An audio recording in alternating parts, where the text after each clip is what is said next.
হ্যাঁ, ভেতরে photo allow, তাই জন্য আমি ওনাদের জিজ্ঞেস করে নিই ফটোটা তুলছি, ভিডিওটা তুলছি।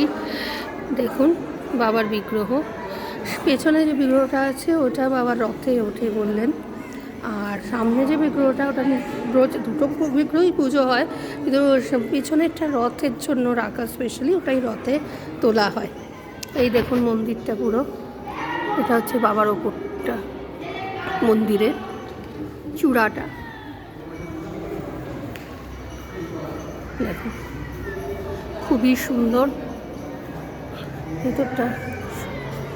সবচেয়ে বড় কথা, বাবাকে দেখে মন পুরো ভরে গেছে, এত সুন্দর বাবার রূপ দেখুন। আমিও দেখেছি, আপনারাও দেখুন। এবং এই হচ্ছে সিংহ অবতার ওপরে দেখছেন, এদিকে লক্ষ্মী সরস্বতী দেবী, ওদিকে লক্ষ্মী ঠাকুর, সামনে একটা দেখছেন ছোট্ট সুভদ্রা মায়ের পাশে একটা ছোট্ট গোপালও আছে। জয় জগন্নাথ, সবাই বলুন জয় জগন্নাথ।